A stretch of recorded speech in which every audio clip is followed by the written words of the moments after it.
Hi students, so how are you today? So I'm Miss Farhana. So today I will be talking about the present perfect tense. So the word for today is present perfect tense and the will is using present perfect tense in writing. Okay, now this is the form of present perfect tense. Has, have, has or have, past participle.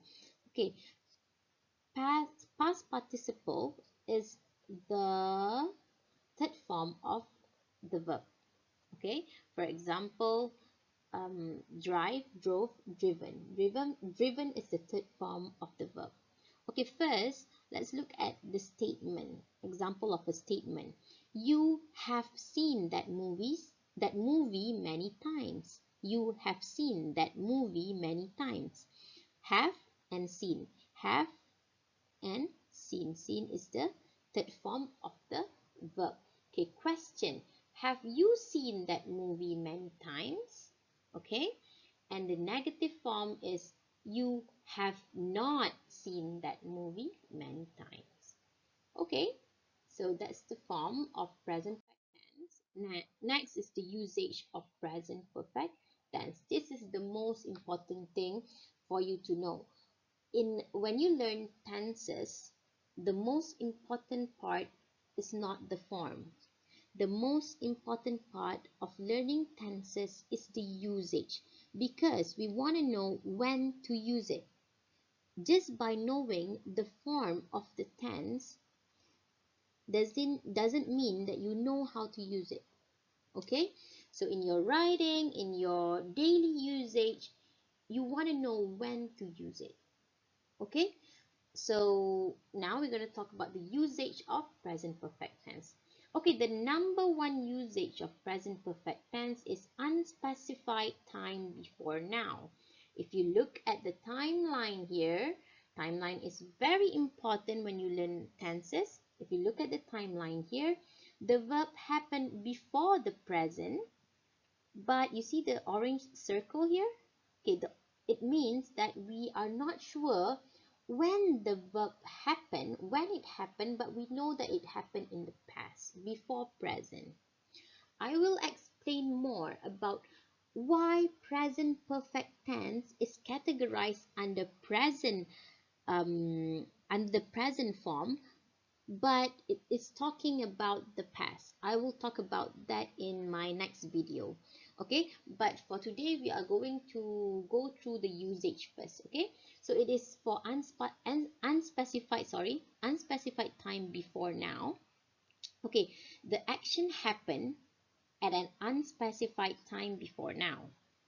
The exact time is not important, or maybe the person do not know when was the exact time. Okay, and then you cannot use with specific time expression like yesterday, 1 year ago, last week, when I was a child, at that moment, that day, one day. You cannot use with time expression because, again, the time is not important, so you cannot use it with time expression.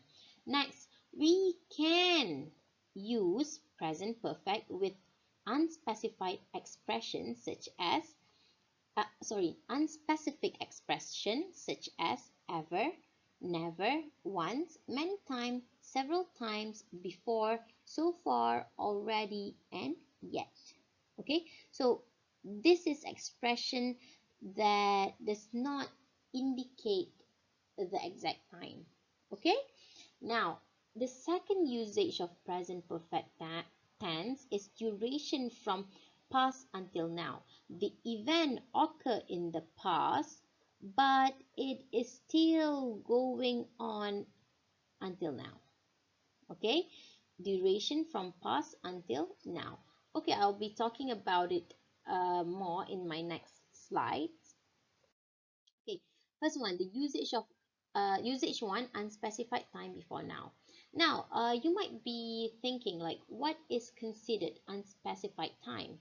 Okay, first, when we are talking about experience, I have been to France, meaning you at certain point in your time you have the experience of going to France. Okay, so yeah, uh, you might use present perfect to describe your past experience. Okay, now change over time. We use present perfect to talk about change that happened over a period of time. She has become more interested in performing arts.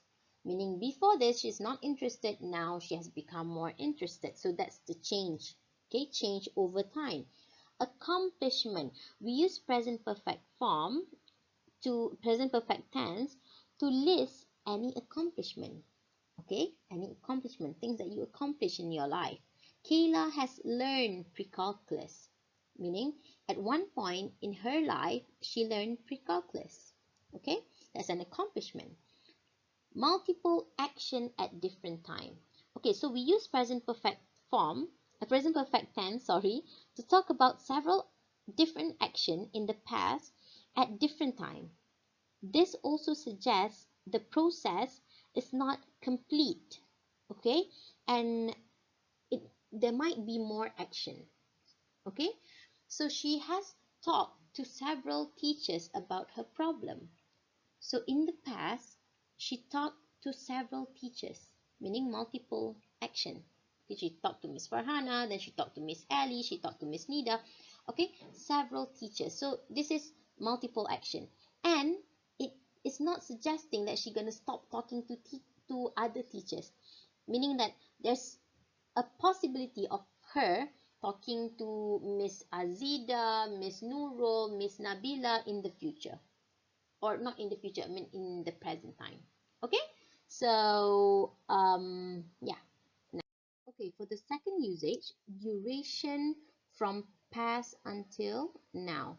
So duration from past until now. So we use present perfect tense to show that something started in the past and has continued up until now. Okay, start from the past and it continue until now. Okay, so we use for and since to indicate the duration. Okay, let's look at the example given. I have learned English for 7 years. So the person start learning English here after 7 years. This is now, she's still learning English. Okay, Tamika has lived in Canada since she was a little girl. So Tamika, this is maybe the start. Okay, this is the start when she lived in Canada, when she was a little girl, and she's living in Canada up until now, and she's still living in Canada.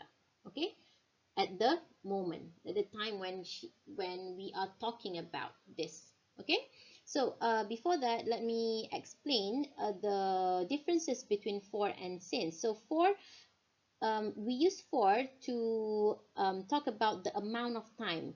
Okay, how long something happened. So you can see here for 7 years, how long something happened. Okay, and since, we use since to indicate the beginning of time period. Okay, so the beginning, when does the action start? So she started living in Canada when she was a little girl. Okay, okay, moving on. Okay, active and passive form. So for present perfect tense, the active form is subject plus has or have plus past participle plus object. Example, I have written a story. I have written a story. I is the subject, have is the auxiliary verb, written is the past participle of write, a story is the object. Okay, let's look at the passive form. Object plus has or have plus been plus past participle plus by plus subject. Okay, again, for passive form, by and subject is not compulsory. You can choose to write it, and if you don't want to write it, you can opt not to do so. Okay, for example, a story, which is the object, has been written by me. Okay, the story has been written by me. Okay, so me is the subject.